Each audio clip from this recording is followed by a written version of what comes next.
were born with dust on our tongues and a map in our bones. Half of us learned hunger, half of us learned to glow. Mama said stay on the ground, but the sky called my name. I got 1 foot in the fire, 1 foot in the rain. I can feel them pulling from both sides of me. Old world in my bloodline, new world on my sleeve. If I fall, I rise harder. If I break, I've been clean. I was made for the border, where the two worlds meet. Star child, pull me through. Star child, I belong to you. Two worlds calling, I won't split in two. Star child, I'm still shining through. Star child, bloodline. My brother wears a city face, my sister keeps the flame. I speak in borrowed thunder, then I answer in my name. Every scar is a doorway, every ache is proof. We were never meant to choose, we were meant to move. I can feel them pulling from both sides of me. Old world in my bloodline, new world on my sleeve. If I fall, I rise harder. If I break, I've been clean. I was made for the border, where the two worlds meet. Star child, bloodline, pull me through. Star child, bloodline, I belong to you. Two worlds calling, I won't split in two. Star child, I'm still shining through. Star child,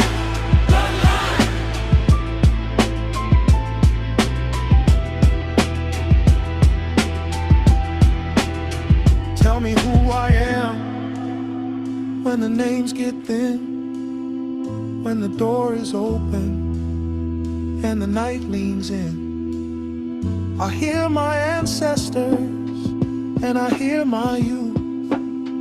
Both are in my heartbeat, both are telling truth. Star child, pull me through. Star child, I belong to you. Two worlds calling, I won't split in two. Star child, I'm still shining through. Star child, bloodline, I was born to. Star child, bloodline, carried both worlds too. Star child, bloodline.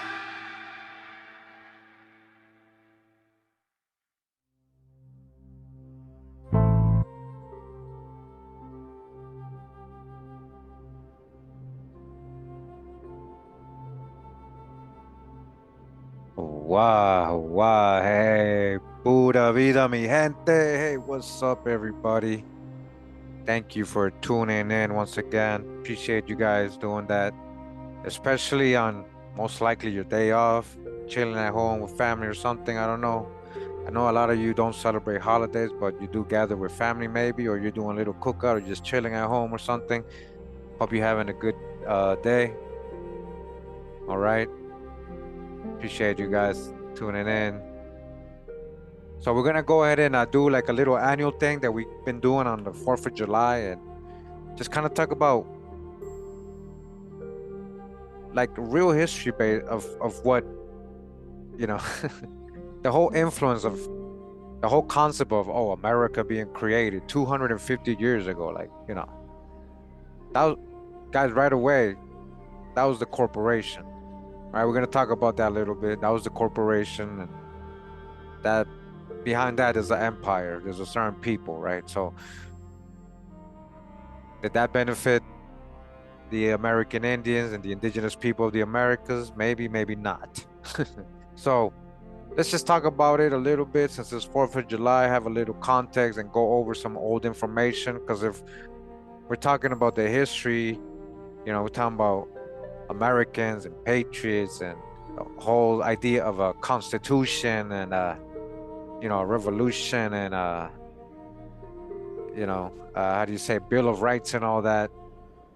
All that was copied from somebody, right? And then there's other things we're gonna discuss today. So hope you have time. We're live. I just wanted to go ahead and do this again. I got a lot of new subscribers. I got a lot of new followers. People don't go back, and watch my old videos. So we're just doing this, and for all my old followers, and I hope this helps you remember and a little review and all that. But we gotta talk about a little thing. We had a little conversation with just real quick, all right, before we get to some historical drop.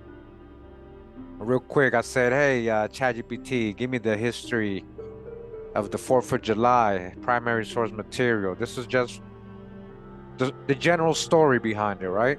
We're going to talk about the general story behind it, right? So it says, the history of July 4th as a holiday can be traced through primary documents from the American Revolution and the early United States. If we focus strictly on contemporary sources, the development of the holiday is relatively clear. Independence was voted on July 2nd, 1776. Voted by whom? Who are these people? What is the context of these people? What is their background? What if they're ethnic? Real. Why are they really fighting brilliant? Like, there's a lot of here to understand, to have context with, that I kind of, talk about in my different videos, and I try to mention and give you hints about, like, the background behind it. And so that's the context we're missing, right? Like, we're just talking about patriots fighting for freedom, right? From tyranny, right? That's the story they tell us, right? But okay, let's just go with it. So July 2nd, the Continental Congress actually voted for independence on that day. The official resolution stated, resolved that these united colonies are and of right out to be free and independent states. So there was no like country, right? There was no America. There was just colonies. America is a indigenous word. We're talking about two different things. They incorporated that name. It made it theirs, but that word is indigenous. Amaraka, Amaruka, Amaru, Khan, Amaraka. South American Empire. We got the Amérique people, Central America, the Amérique Mountains. So it's a Maya word. So the source would be the Journals of the Continental Congress, 1776. You can find this on public. You can just Google this stuff, it'll pop up. On that same day, John Adams wrote to his wife, Abigail Adams, right? The second day of July, 1776, will be the most memorable epoch in the history of America. He predicted it ought to be commemorated as the day of deliverance by solemn acts of devotion to God Almighty. It ought to be solemnized with pomp and parade, with shoes, games, sports, guns, bells, bonfires, and illuminations from one end of this continent to the other. So you guys see that? Supposedly he gave the idea for all the stuff that everybody's doing today. All the parading and the bonfires and the illuminations of fireworks, right? Guns, bells, the poppins, right? supposedly, right? So this letter is one of the earliest primary sources describing the idea of an annual independence celebration. Ironically, Adams expected July 2nd, not July 4th, to become the national holiday. So shout out to Kanali, right? Or as he's known on YouTube, I know he got a different name, Osapatali, because he had a conversation, a whole different conversation with his Google AI. We're gonna read as well, um, about a whole different aspect and deeper part of why they chose certain days and what they're doing really in the background. And we're talking about an occult meaning behind it, right? Or a whole secret meaning behind it, right? A very ancient meaning behind it, right? But it was supposed to be July 2nd, not July 4th. July 4th was the date printed on the Declaration. The final wording on the Declaration was approved on July 4th, 1776. The document itself begins, the Congress, July 4th, 1776, the unanimous declaration of the 13 United States of America. Because this date appeared on the famous public document, Americans gradually associated independence with July 4th, rather than July 2nd. The Declaration was printed and distributed with that date attached, helping establish its symbolic importance. Okay, that's how that date specifically, they're saying, right? This is their cover story, right? So it says the first celebrations, 1777. The first recorded anniversary celebration occurred in 1777. The Pennsylvania Evening Post reported on July 5th, 1777. Yesterday, the anniversary of American independence was celebrated in this city. The newspaper described bell ringings, public dinners, military demonstrations, fireworks, illuminations at night, the display of the national colors. The article shows that many elements associated with modern 4th of July celebrations already existed during the first anniversary. All the way back, huh? The rituals going on. It says George Washington and Independence Day. So who's really pushing this? Who was supposedly leading, right? The American Patriots Revolution, right? Now, there's one thing that we're not gonna like talk about today, but I want to mention right now is that, and I'm gonna do a whole series on this. I've been wanting to do this for years. I just haven't gotten to it, But when we're talking about George Washington, guys, and a lot of you already know this. For a lot of you, you may not know none of this. He wasn't the first president. All right, he wasn't the first president. Remember, he was a general before he became president. So who is he a general under? He's a general under somebody. So there is a lot of presidents before him. John Hanson being the very first president. They had a term for like a year or two, each of them. The Articles of Confederation is what we're talking about. The Articles of Confederation is what we're going to get into in other videos. So this is the context they kind of leave out when they teach you, about the American Revolution and oh, George Washington is the first president and all that, right? Now, also, what do we know about George Washington? George Washington was a swarthy man, swarthy, so-called black man, a Negro, whatever you want, however you want to say, melanated. How do you want to say it? One of us, however you want to say it. Nah, he's not one of us, Kurimeo. Nah, don't give us George Washington. Y'all can keep him. It don't matter if he's black, Kurimeo. All right. So George Washington recognized the significance of the anniversary. General orders from July 4, 1778 noted, the general wishes to assure the army that this anniversary of the Declaration of Independence finds him possessed of a singular pleasure. The troops celebrated with extra rations and festivities. This demonstrates that the observance had already become important within the Continental Army. Early national celebrations throughout the 1780s and 1790s communities celebrated forthwith church services, public readings of the Declaration, military parades, orations, banquets, bonfires, fireworks. Many of these events followed the patterns envisioned by John Adams in his 1776 letter. The public reading of the Declaration itself became one of the central rituals of the holiday. Becoming an official federal holiday, the holiday evolves in stages. By the early 1800s, hold on, sorry. You are the book. Yeah, something about Yeah. So by the early 1800s, July 4th, celebrations were widespread across the United States. In 1870, Congress made Independence Day an unpaid federal holiday. So look, all the way up to 1870s. 1938, Congress changed it to a paid federal holiday for federal employees. These later actions formalized a tradition that had already existed for nearly a century. Sorry, guys.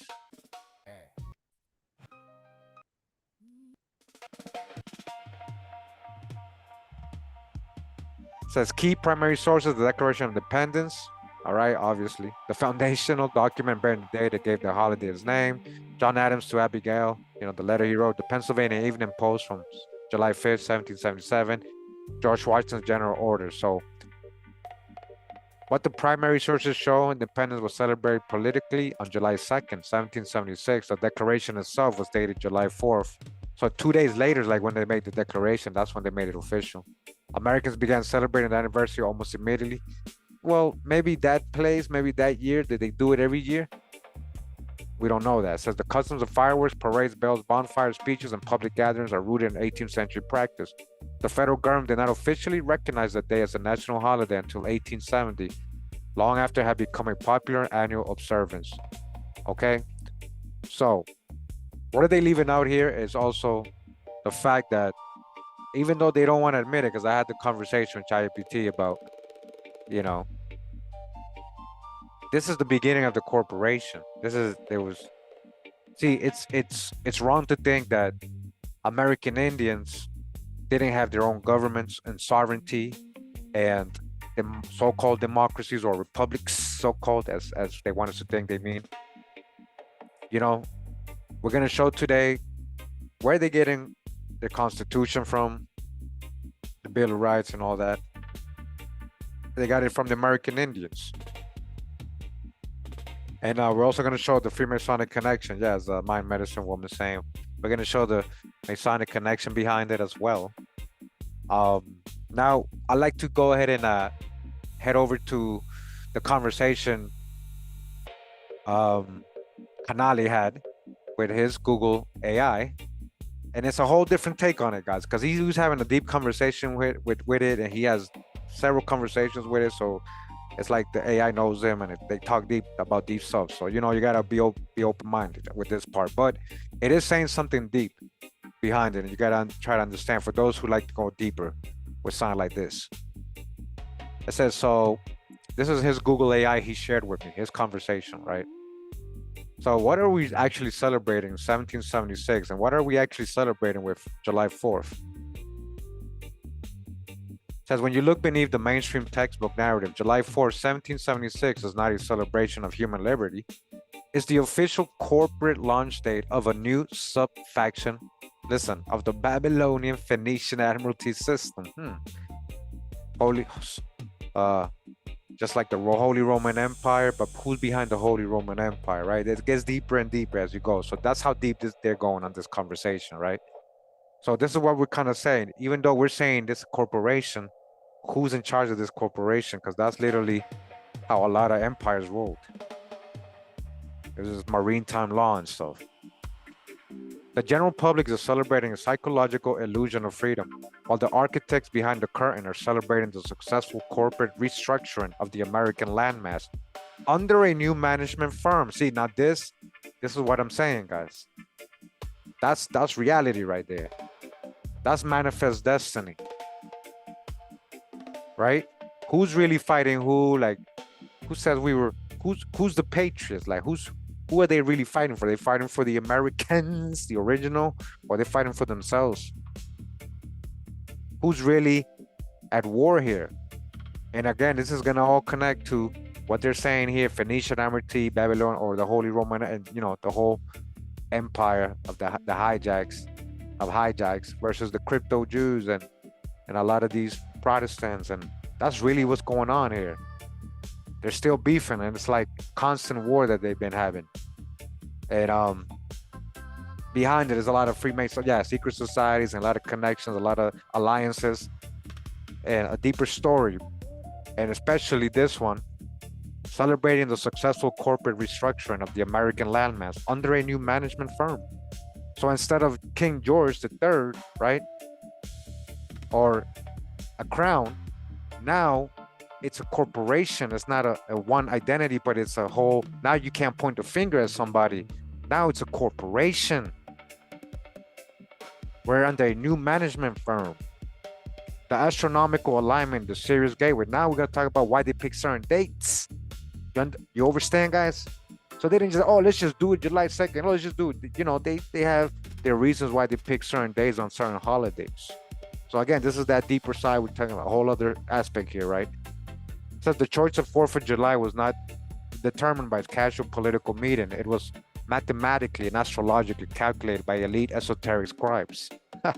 Freemasons and astrologers like Benjamin Franklin, Thomas Jefferson. The Star of Isis. Every year between July 3rd and July 7th, the Earth reaches aphelion, its furthest point from our physical sun. And our physical sun comes into a precise heliacal conjunction with the star Sirius.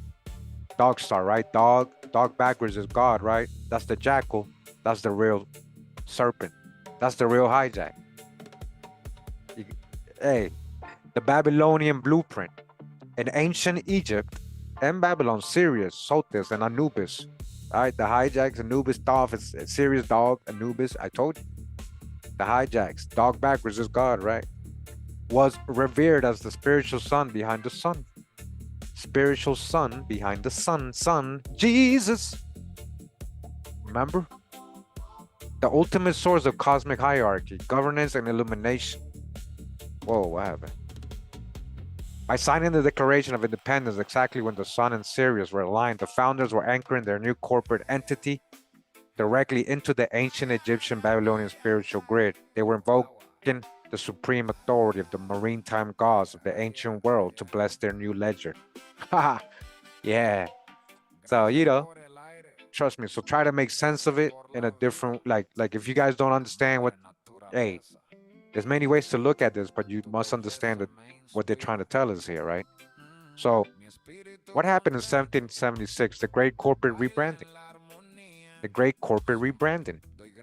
To understand 1776, you have to look at it as a boardroom split. The British Crown operating out of the Phoenician banking hub of the city of London, right? That's one of the city-states, right? That's one of the city-states, right? We have 3 city-states in the world that kind of run things, guys, behind the scenes. So we got one of them being the city of London, where they run their financial part of their empire. The city of London. Then we got the Vatican, that's the religious center of the empire. And then we got Washington, D.C. Those are 3 city-states in the world. They have their own governments. They have their own, you know, everything. And D.C. is the military part of it. So, right, all 3 become the powers, like ruling, right? So the city of London, the banking hub, right? The British Crown had overextended its reach. The elite sub-factions sent to manage the colonies realized they no longer wanted to pay a percentage of their harvest and human trafficking profits back to the home office. Whoa. Oh, whoa, we getting deep here. You know, I don't get into this stuff because, you know, they start censoring me, guys. They start literally censoring me, saying it's not appropriate, but hey, we're gonna do it. All right. So ancient Babylon maritime system, right? Years ago. And it got this little breaking it down, right? Old subsections, new rebranding, sub-faction, 1776, the United States Inc. Incorporated. Corporate freedom, debt illusion. Debt illusion, right? Direct monarchy. That's what King George III, that's what we had. Old faction, new faction, a corporation. Who's free? Who gained their freedom? Did the American Indians gain their freedom? The illusion of independence, the Declaration of Independence did not free the living people or the aboriginal sovereigns of the land. It simply transferred the management contract, okay? That's what happened. It converted a visible monarchy, King George III, into an invisible corporate entity. Now you don't know who to blame. That's what I was saying. You can't point the finger.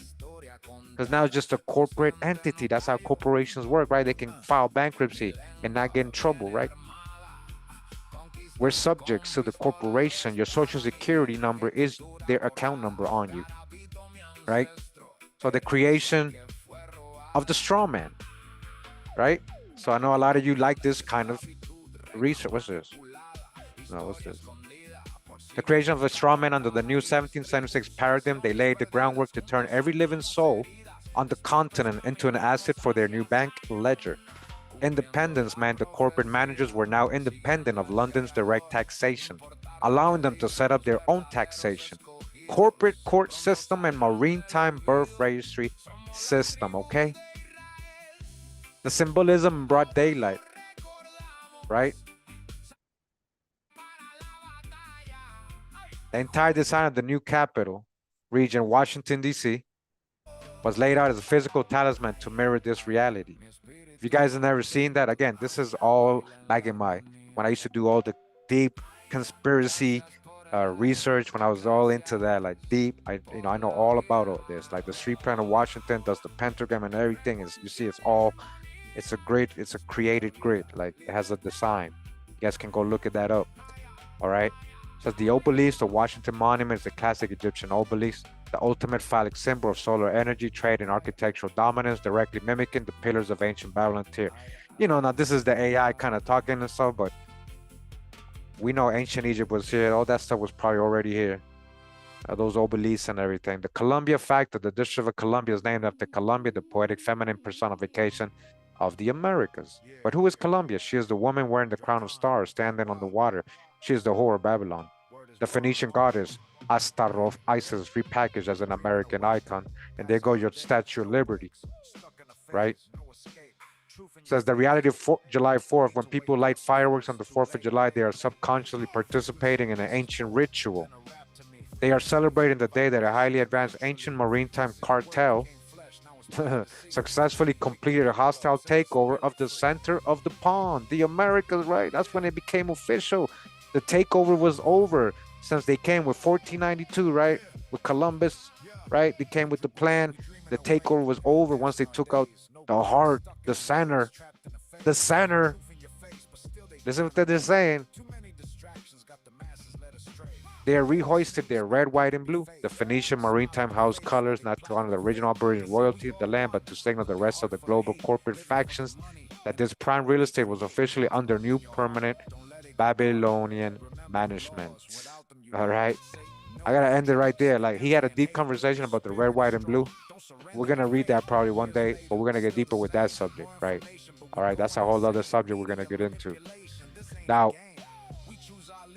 all this is happening, right? What happened in the 1780s after they start celebrating and declaring it and all that? He makes the Treaty of Peace and Friendship with Morocco. We're talking about George Washington. I want you guys to go ahead, and if you haven't seen this video that I did, the Treaty of Peace and Friendship with context, friends to whom exactly? Moorish science, bias, but Babel. Hey, that's how real it is. That's what gave legitimacy to the corporation. It didn't have no legitimacy. Yeah, they said, yeah, we are declaring that we are the new sovereign of this place. We are creating a corporation, but nobody was recognizing it. It had to be recognized by one nation or empire, and Morocco did that. Morocco recognized the corporation and made it official.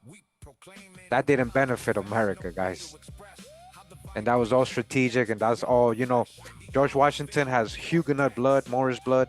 It's all connected, guys. All right? Make sure you guys check that out.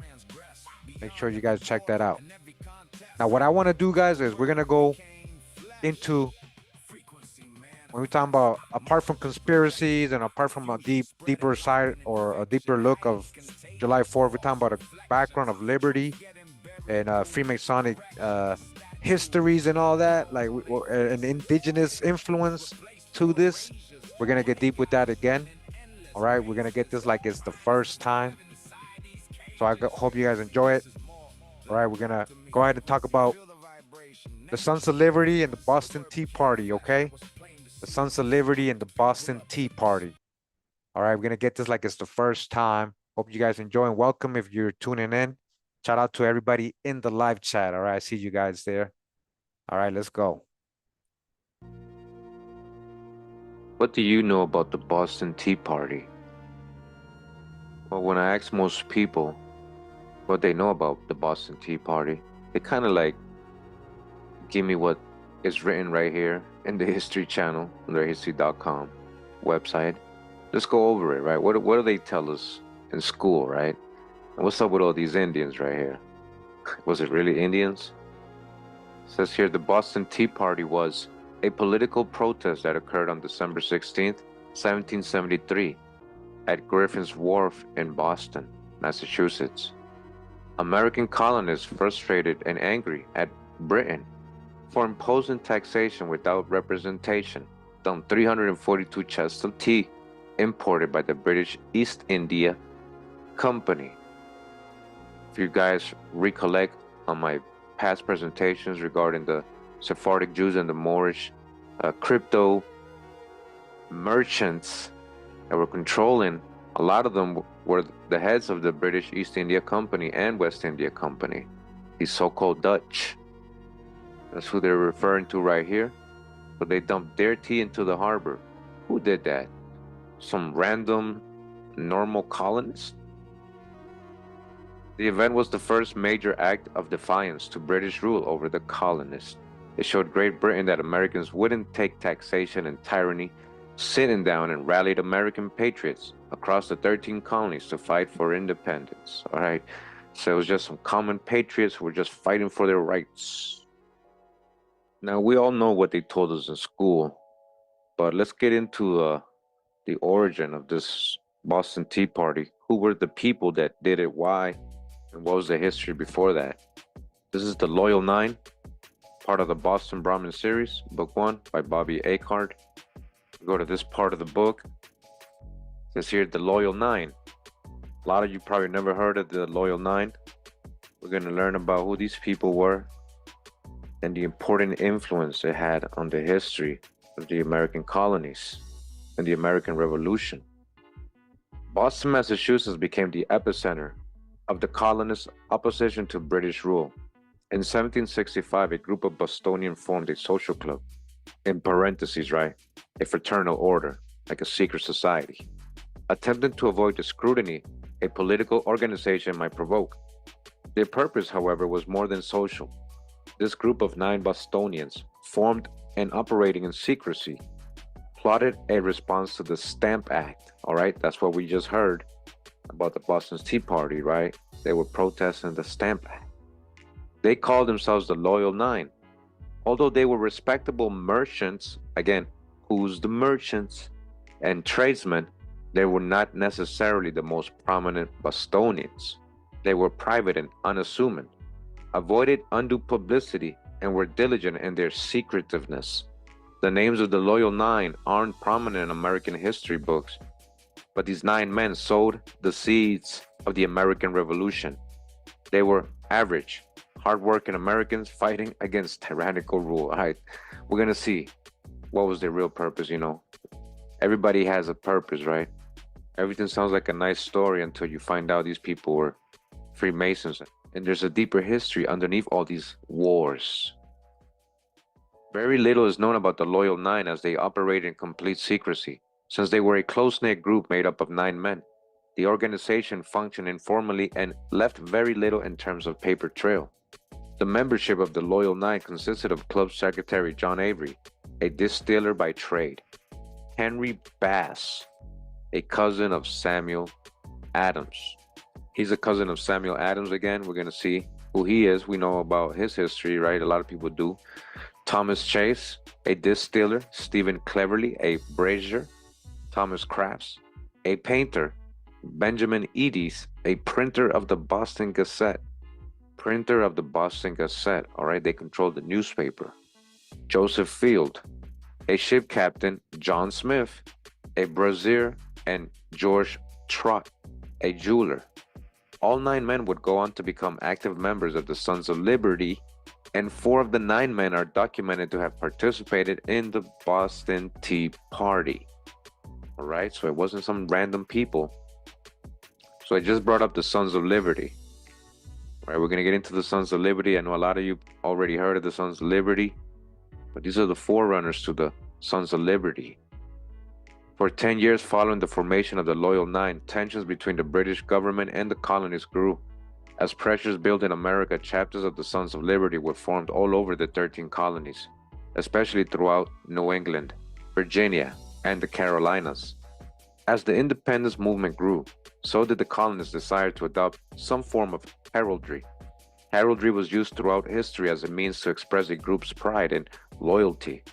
In 1767, the Loyal Nine adopted a 5 red and 4 white vertical striped flag as the group's formal standard. It became known as the rebellious flag, and the 9 stripes paid tribute to the Loyal Nine. All right, you guys hear that? The origin of this flag? With the rebellious flag and the groundswell of support for independence came the Sons of Liberty. We're in the constitutionfacts.com website. It says here, Voices of the Revolution, Sons of Liberty. It says here, when Britain imposed intolerable acts throughout the 1750s and 60s, a great number of men became extremely angry and began to act violently against British loyalists in the colonies. Mobs sprung up all over the colonies, raining terror on those who remained faithful to the crown.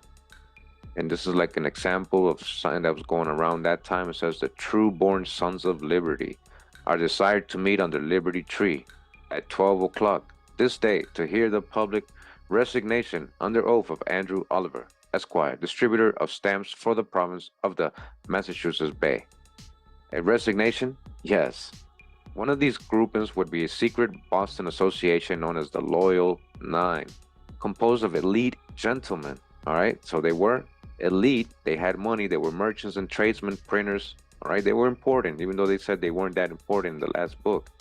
Mainly lawmen and artisans who met discreetly to organize ways to begin to effectively oppose the actions of the crown. The Loyal Nine were responsible for putting boundaries on the rampant violence of Boston and set limits on how far the demonstration should progress. They actively stood against the British policies they found to be immoral and unlawful, and had their hands in projects such as the Boston Tea Party. The original members were Henry Bass, Joseph Field, John Smith, Thomas Chase, John Avery, Stephen Cleverly, Benjamin Ades, George Trott, and Thomas Crafts, but Samuel Adams would eventually become involved in the group, adopting a role as one of its leading members. John Adams, aware of his second cousin's role in the group, did not exactly approve of the methods used and kept his distance from the organization. As time progressed and frustration with the crown began to heat up in the colonies, the Loyal Nine merged into a more famous organization known as the Sons of Liberty. All right, I'm going to list out these members. Says the members of this group were Samuel Adams. Real quick, let's not forget. All right, we've gone over this information before. This is the book Jews and Muslims in British Colonial America. It says here in a part of the book, omitting the obvious Hebrew and European Jewish surnames in Stern, some of the surprising entries into the annals of colonial America Jewry include Adams, all right? Adams, so Adams is in there. In another part of the book, it says, in Appendix F are listed the given and last names of the original Massachusetts-based settlers.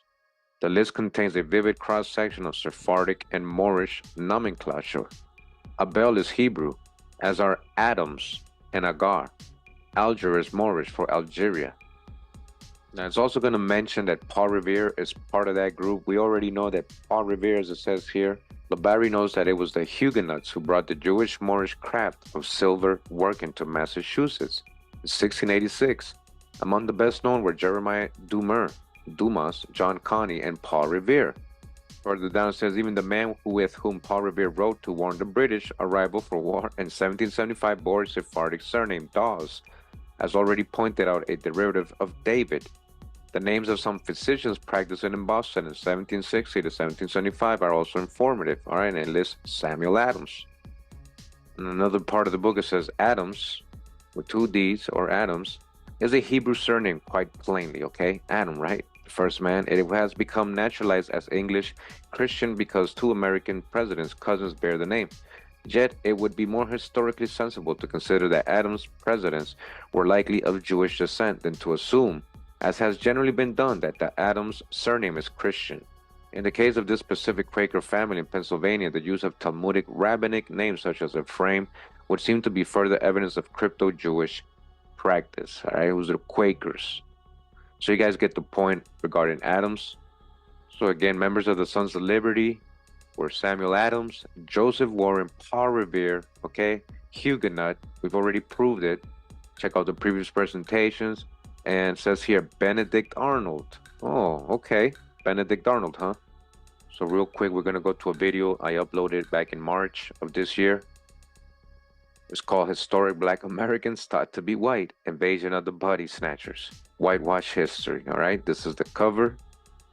So let's see what Benedict Arnold really looked like. Again, one of the Sons of Liberty.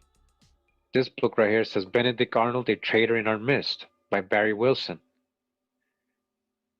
It says here, in those early New Haven days, according to one biographer, Arnold had a strong physical appearance with a distinctive nose, a high forehead, suggesting intelligence, a prominent chin and great piercing eyes. Elsewhere, he has been as short, swarthy, and hard muscled. According to the Encyclopedia of the American Revolution, he was 5'9", so he's not that short, tall, with gray eyes, set of black hair, and a swarthy complexion.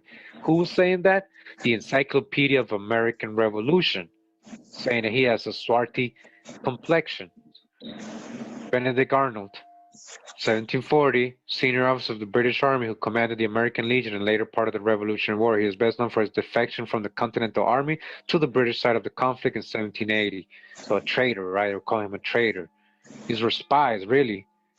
They were swarthy spies. In Encyclopedia of American Revolution, they describe him as swarthy. Does this look like a swarthy person to you? Nah, No, this is not swarthy. he got rosy cheeks. They're trying to make swarthy into a whole different thing here. Another body snatcher, ladies and gentlemen. And then this is The Legends of the American Revolution, 1776, or Washington and his. And then it says George Lippert. This is an older book, a more primary source. All right, what is it saying about Benedict Arnold? It says that they tell me that his features, swarthy and battle-worn, lost every trace of vivacity. They were rigidly fixed, the lips compressed, the bow calm and unfrowning, wore an expression that no one could read, while his eyes had a wildness in their gleam, a fire in their glance, and told somewhat of the supernatural struggle of work within him, the battle between Arnold's revenge and Arnold's pride. All right, Arnold, the swarthy guy. This is from Claremont Review of Books. The regulars are coming. It says Rick Atkinson's Revolutionary War trilogy looks fair to become the standard account of the war that brought the American Republic into being by Andrew Roberts. All right. It says similarly, Atkinson depicts Benedict Arnold as a muscular and graceful with black hair, a swarthy complexion,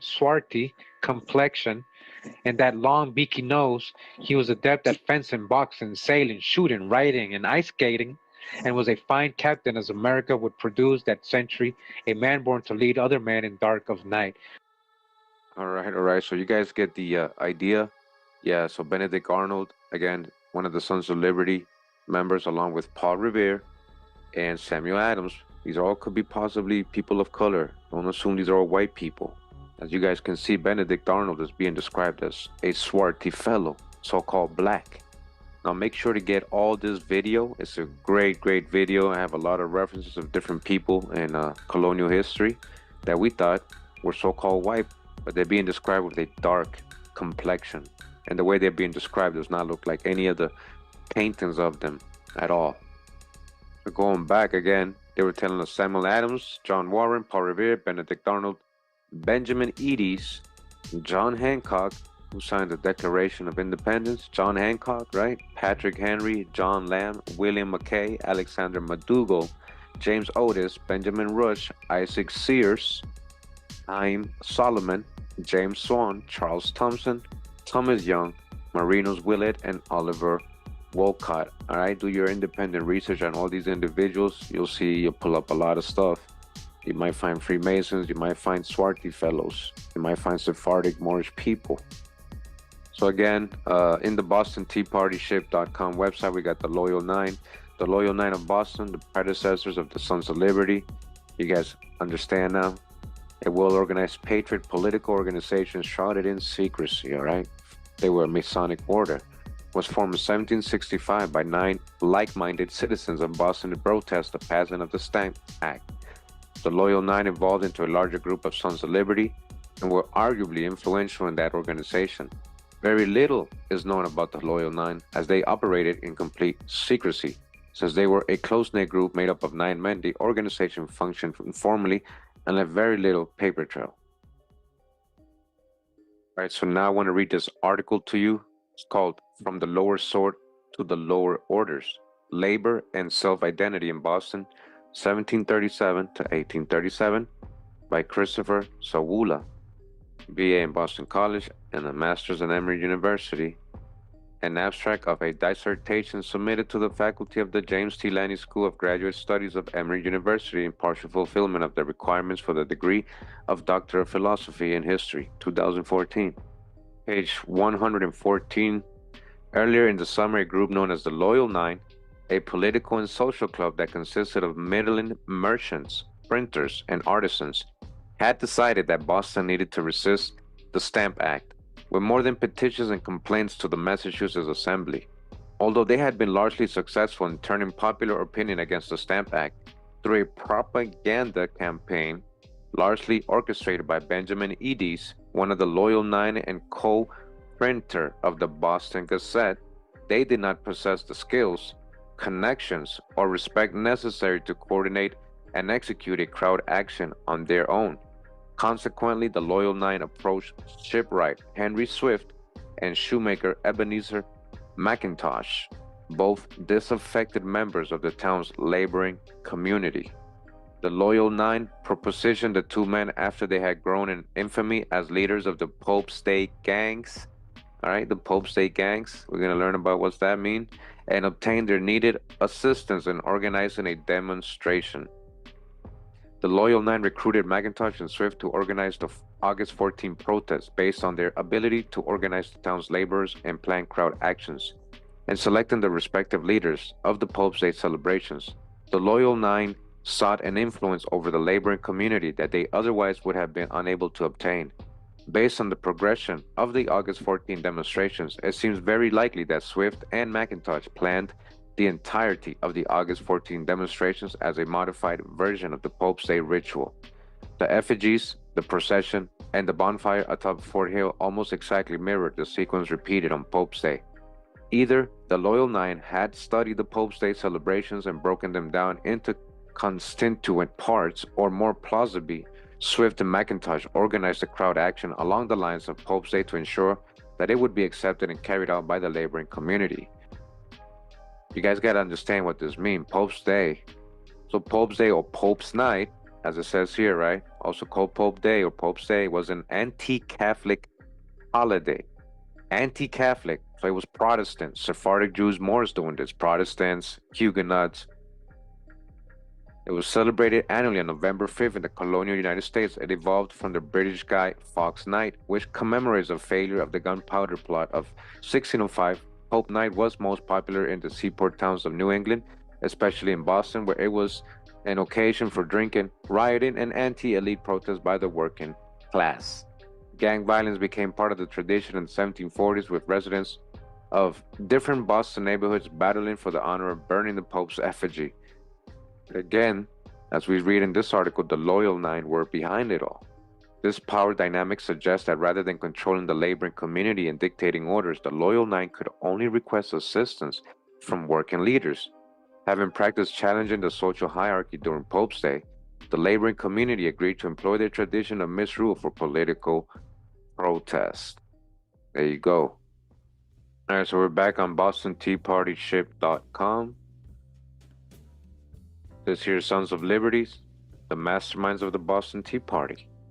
The Sons of Liberty, a well-organized patriot paramilitary political organization shrouded in secrecy, was established to undermine British rule in colonial America and was influential in organizing and carrying out the Boston Tea Party. The origin and founding of the Sons of Liberty is unclear, but history records the earliest known reference to the organization to 1765 in the thriving colonial port cities of Boston and New York. More than likely, the Boston and New York chapters of the Sons of Liberty were deliberately established at the same time and worked as an underground network in conjunction with each other. It is believed the Sons of Liberty was formed out of earlier smaller scale like-minded patriot organizations such as the Boston Caucus Club and the Loyal Nine, right? Membership was made up of males from all walks of colonial society, but was notorious in recruiting tavern mongers, wharf rats, and other seedy characters looking to cause trouble. Under the cover of darkness, the Boston chapter of the organization held their meeting under the Liberty Tree, and the New York chapter under the Liberty Pole. The Liberty Tree was located in Hanover Square, the most public part of Boston, and was a 120-year-old stately elm, with branches that seemed to touch the skies, according to the Boston Gazette. Taverns with owners sympathetic to the Patriot cause were also the favorite meeting places of the Sons of Liberty. The Green Dragon Tavern in Boston was the tavern of choice for meeting of the Sons of Liberty, right? The Green Dragon. Despite very little documentary evidence as to the origins of the organization, Boston Patriot Samuel Adams is often credited as being the founder and leader of the Sons of Liberty. All right, so real quick, I just want to show you guys, it's not just a couple of people in these societies, and they're not just recruiting people that want to start trouble. They, these are very important people. This is an actual alphabetical list of the Sons of Liberty who dined at Liberty Tree, Dorchester, August 14th, 1769. And you can see the first one is Samuel Adams, John Avery. And remember, John Avery was a Loyal 9 member. A lot of these are very prominent people in colonial times. They're not just some bar owners. All right, so it's a big list. A lot of people here, a lot of familiar last names. Here's a familiar name, Paul Revere. Paul Revere, right? Sons of Liberty. We got John Hancock right here. John Hancock, a member of the Sons of Liberty. Now, another name that I noticed is this fellow right here is Robert Hughes. Robert Hughes, or best known as George Robert Twelves Hughes. So Robert Hughes, that's him. George Hughes was one of the last survivors of the American Revolution. He was a participant in not only the Boston Tea Party, but many political protests. All right, so I'm going to bring you to another previous presentation. This is from September of last year, 2021. The name of this video is The Mulatto Indigenous American Revolutionary Martyr, Crispus Attucks from Massachusetts. All right. Yeah, he was a native Indian. This is a very good video right here. Make sure to check it out if you haven't. We're going to go to a specific part when we're talking about Robert Hughes, right? George Robert Hughes. We're going to go about 15 minutes into this video, and we're going to read this book right here, right? Written by Robert Hughes himself. Called A Retrospect of the Boston Tea Party, with a memoir of George R.T. Hughes, a survivor of the little band of patriots who drowned the tea in Boston Harbor. You hear this? So one of the persons who actually threw the tea over, right, from his own account, one of the persons, right, that dressed up as a Mohawk. It says here that, well, let's go a little bit down. It says, when the committee returned and informed the meeting of the absence of the governor, there was a confused murmur among the members, and the meeting was immediately dissolved. Many of them crying out, let every man do his duty and be true to his country. And there was a general hustle for Griffin's Wharf. It was now evening, and I immediately dressed myself in the costume of an Indian, equipped with a small hatchet, which I and my associates denominated the tomahawk, which and a club, after having painted my face and hands with coal dust in the shop of a blacksmith. Again, what did he paint his face with? Coal dust. All right, now if you get coal, right, what is going to happen to your face, right?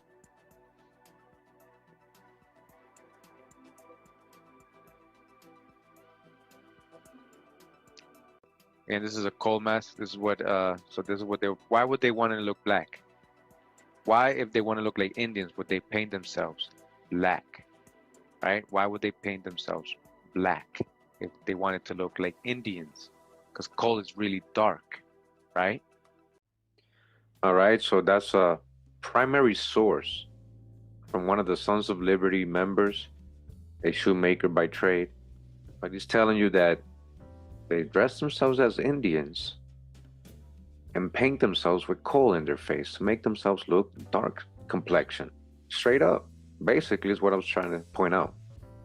So as it says here, disguise of Sons of Liberty, in an effort to hide their true identities, many of the Sons of Liberty attempted to pass themselves off as Mohawk Indians, because if caught for their actions, they would have faced severe punishment. Reports from the time described the participants as dressed as Mohawks or Narragansett Indians. The disguise was mostly symbolic in nature. They knew they would be recognized as non-Indians. The act of wearing Indian dress was to express to the world that the American colonists identified themselves as Americans and no longer considered themselves British subjects. They were not dressed as Indians in the classic sense with headdresses and full authentic regalia. Rather, they wore wool blankets, mashed coat style, painted their faces with soot, and employed other modes of dress commonly known at the time as Indian dress, which had been adopted by soldiers during the French and Indian War. An observer of the Boston Tea Party, John Andrews, wrote the following in 1773. They say the actors were Indians. Whether they were or not to a transient observer, they appeared as such, being clothed in blankets with the heads muffled and copper-colored countenances, dark complexion, copper-colored, each being armed with a hatchet or axe and pair pistols. Nor was their dialect different from what I conceived these geniuses to speak. All right, they were even talking the dialect of the Mohawks or Iroquois, as their jargon was unintelligible to all but themselves. So up here, real quick, they said they painted their faces with soot. Just want to show you guys. Soot is the same thing. A black powdery flaky substance consisting largely of atmospheric carbon. All right, black. This is soot right here, and this is a man with soot in his face, and this is black peat. What's the difference? They're painting themselves with soot to look like Indians, huh? We're in the New York Public Library Archives and Manuscripts website, and we're just going to be reading about the Society of Tammany now, or Columbian Order. All right, they have the name Columbian for a reason. I'm going to show you who influenced them, really. Who is the Society of Tammany, or the Sons of Tammany? Basically, an organization that sprung out of the same ideas and same actions of the Sons of Liberty and the Loyal Nine. So the Society of Tammany, or Columbian Order, was a fraternal, patriotic, and benevolent society founded in New York in 1786. It was officially organized under the Constitution in 1789. The society played an instrumental role in the development of the Democratic Party in New York during the 19th century, and the names of its meeting place, Tammany Hall, became synonymous with democratic machine politics in the city. St. Tammany societies began their existence in the 18th century as social clubs in the American colonies, notably in Pennsylvania, and flourished during the Revolutionary era in association with the American cause. Tammany, or Tamanen, was a Delaware Indian chief and contemporary of William Penn, who later acquired the role of a patron saint of America in popular culture. Right? They made this chief a saint. And I'm going to show you who did that. The choice of patrons emphasized the American identity of the society, which initially required native birth for its officers in contrast to fraternal societies associated with European heritage, such as St. Andrew's Society, St. George Society, and the Friendly Sons of St. Patrick. Like other Tammany societies, it modeled its organization, structure, and culture on an amalgam of Native American and national traditions. Its meeting place was the wigwam, and its membership was divided into 13 tribes, representing the original 13 states, led by Sachems. The Grand Sachem was elected annually at its head. William Mooney, its first Grand Sachem, and John Pintard, all right, a wealthy merchant, who's the merchants, and its first Sagamore, or Master of Ceremonies, figured prominently in the society's foundational years. All right, its first Sagamore, John Pintard. So we got Tammany Hall, right? So we just read about William Mooney and John Pintard, who helped found this Tammany Society. Again, this is offshoots of the Sons of Liberty, same ideas, same people. It became the main local political machine of the Democratic Party and played a major role in controlling New York City and New York State politics and helping immigrants, most notably the Irish, rise in American politics from the 1790s to the 1960s. Further down says the first Grand Sachem, as the leader was titled, was William Mooney, an upholsterer of Nassau Street.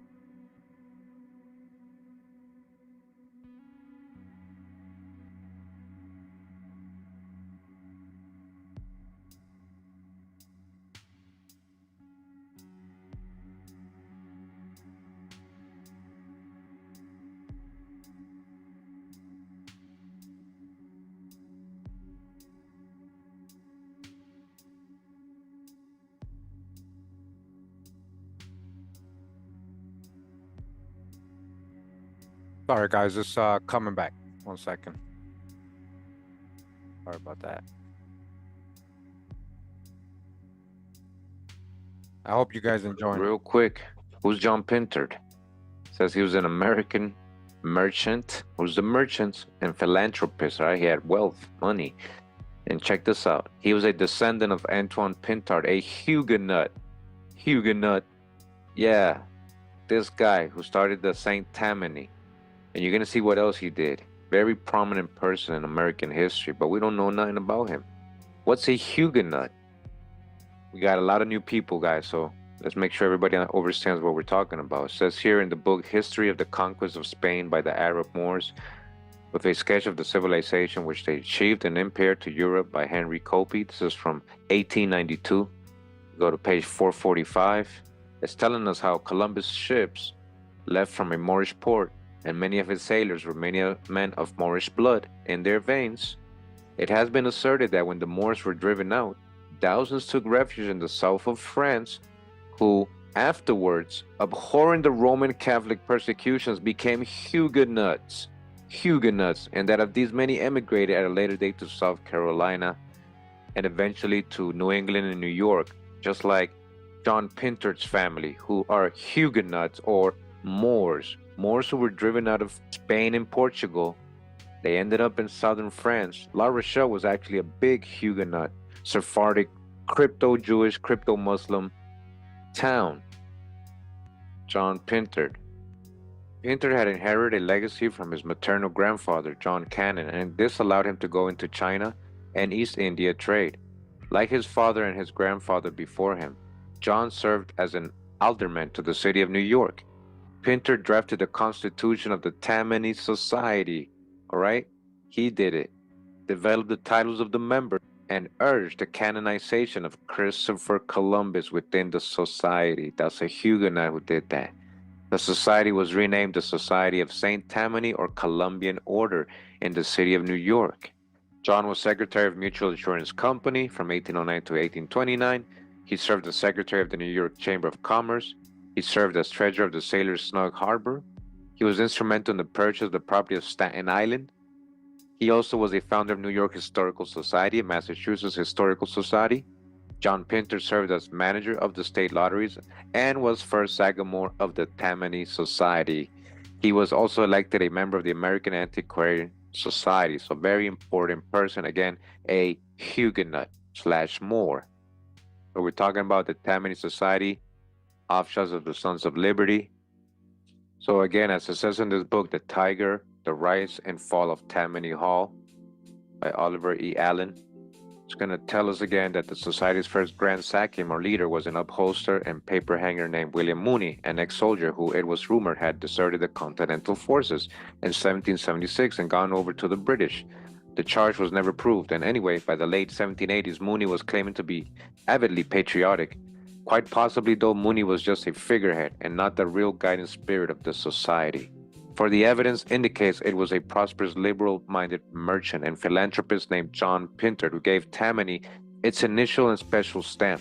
A modest man, content to let others take the spotlight, Pintard drew up the society's constitution and, more important, summed up its most salient tenet, an aversion to upper-class privilege and a belief in the common man. It was Pintard also who seemed to have invented much of the complex array of Indian-style offices, titles, and ceremonies for which Tammany became widely known. Tammany members, or braves, each year elected 13 sachems to rule the society, plus a scribe secretary, a treasurer, a sagamore, master of ceremonies, and a Wiskinski doorkeeper. The sachems chose of their group to be Grand Sachem, or head of the society. The President of the United States was ex officio considered the Great Grand Sachem. Each of the 13 sachems in turn was to rule a tribe within the organization, and each tribe had its own Okema, warrior, Makawala, hunter, and Alang, clerk. These subsidiary groupings, however, did not last long and were little more than vehicles for planning social events and ceremonies. All right, so it was John Pintard who brought all that Indian dress up and terminology, ceremonial practices, and all that. Now remember the Boston Tea Party. It told us that many of the Sons of Liberty attempted to pass themselves off as Mohawk Indians, All right, so they dressed up.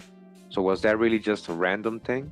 Because we know the Saint Tammany, that's what they were doing. They actually dressed like that. Not only them, we're going to read about now the Improved Order of Red Men. All right, this is the book Official History of the Improved Order of Red Men, compiled under the authority from the Great Council of the United States by past great Iroquois. And this was written in 1893. Before I begin, though, as it says here on the website redmen.org, the Improved Order of Red Men, America's oldest fraternal organization. Who are the Red Men? The fraternity traces its origins back to 1765 and is descended from the Sons of Liberty. All right, so we already know who that is. These patriots concealed their identities and worked underground to help establish freedom and liberty in the early colonies. They patterned themselves after the great Iroquois Confederacy and its democratic governing body. You see, it was Freemasons who grabbed the constitution of these Iroquois. Why? Why the Iroquois? We're going to get into the Iroquois. Be ready to empty your cup with the Iroquois. And its democratic governing body, their system with elected representatives to govern tribal councils, had been in existence for several centuries. After the War of 1812, the name was changed to the Society of Red Men, and in 1834 to the Improved Order of Red Men. They kept the customs and terminology of Native Americans as a basic part of the fraternity. Some of the words and terms may sound strange, but they soon became a familiar part of the language for every member. The Improved Order of the Red Men is similar in many ways to the other major fraternal organizations in the United States. It says here, History of the Red Men. The Improved Order of Red Men traces its origin to certain secret patriotic societies founded before the American Revolution. They were established to promote liberty and to defy the tyranny of the English crown. Among the early groups were the Sons of Liberty, the Sons of Tammany, and later the Society of Red Men. All right, you guys see the order we just went through? Now, the Improved Order of Red Men has many locations. This is Jacksonville, Oregon website here. This says the Improved Order of Red Men Charter, Freiburg, California. Improved Order of Red Men in Wheeling. Then we got the Red Men Lodge at Port Morris, New Jersey. And then talk about their history right here. The Improved Order of Red Men. Some of their badges here. A bit funny to me, you know, when I see these pictures, and especially when I see Brad Pitt on them. Yeah, for some reason, this guy looks like Brad Pitt to me. This is another one right here, the Society of Red Men organized at Fort Mifflin. You can see the drawings.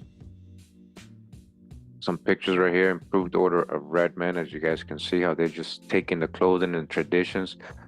How do we know a lot of these people didn't use their fraternal connections to become part of indigenous tribes today?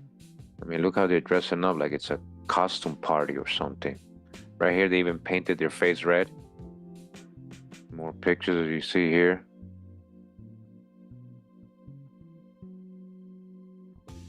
Some more pictures as you guys can see. And their costumes. All right, look at that. And some more. They got funny wigs. It's just funny to me. I don't know. But you guys can see. All right, so yeah, they're literally these little fraternal orders secretly dressing up like Indians and having a big role in history. So again, back in the book, The Official History of the Improved Order of Red Men, now that you guys know who they are. Again, this book from 1893. We're going to read from chapter 3 of this book, Patriotic Societies.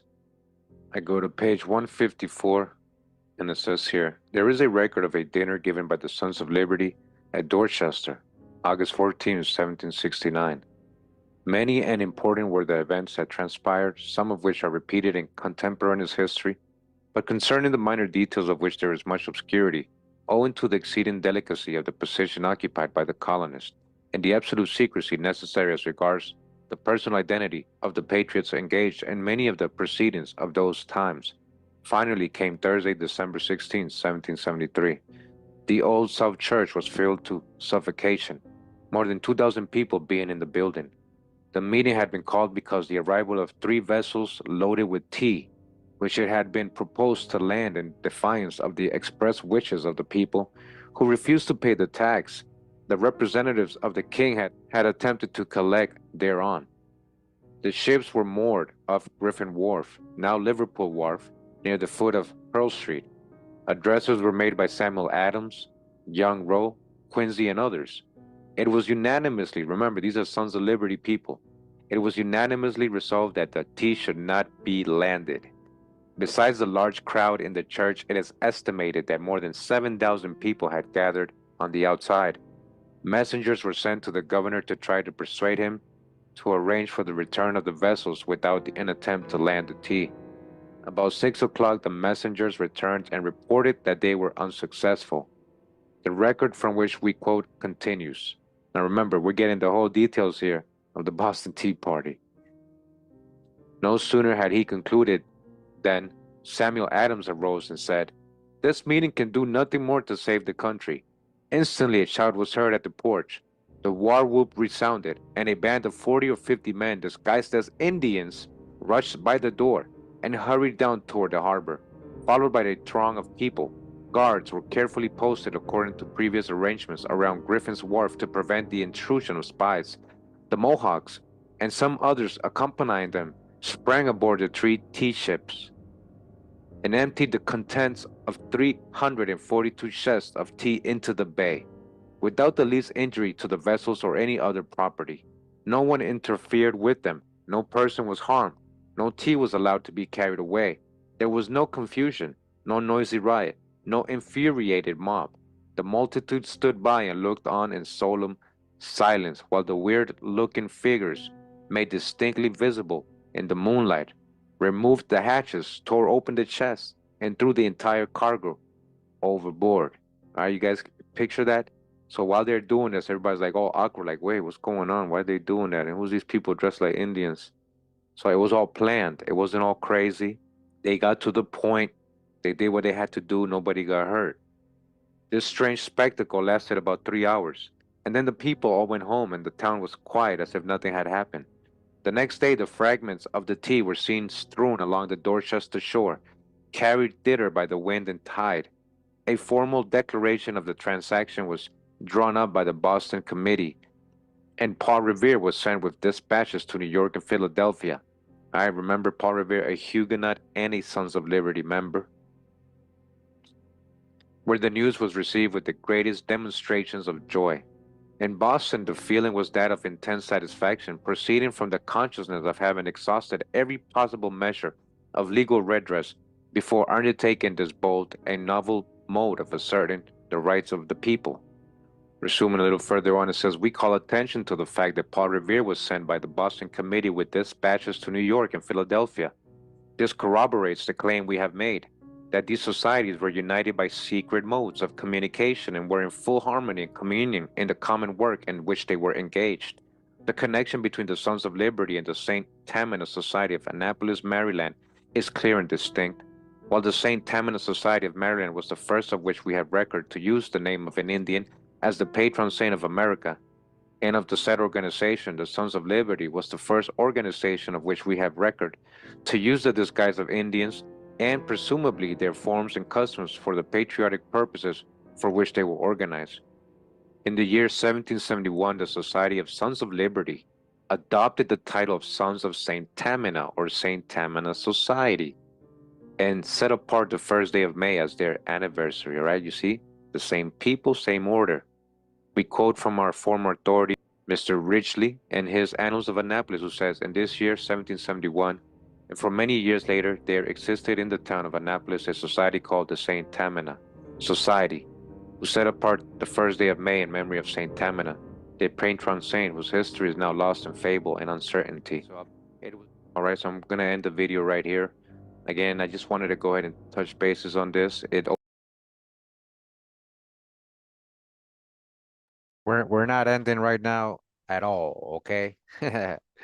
Opens up to a lot of other videos I got coming. So we're gonna go ahead and go into another part of this history that gets kind of left out, right? And it's how they got influenced, because about constitution, democracy, republic, all that. There's a whole history that they kind of leave out when they teach about the Revolutionary War, the Constitution, America, and their freedom, and all this other stuff, right? So we're gonna go ahead and get this like it's the first time. Hope you guys enjoying it. Shout out to everybody that's in the live chat right now. Thank you for being here on your 4th of July. Hope you're enjoying it. Thank you. Related to the previous video when we're talking about the Sons of Liberty, Boston Tea Party, who were the people in the Revolutionary War, who was it organized by really, behind the scenes, secret societies, Masonic orders, so-called brotherhoods. And today we're going to talk about who they got influenced by. Who were they really getting all these ideas from? Perhaps who they might have been related to, a lot of them being half Indians, half Iroquois descendants, and bringing what they learned from the American Indians into their so-called American Revolution. Shout out to Topcast, great presentation he had on this, Amani Bay. Just want you guys to know that, you know, the Constitution, the Articles of Confederation, and the American Union were established and influenced by American Indians, mainly the Iroquois. So we're just going to be reading a couple things here. Hope you guys enjoy.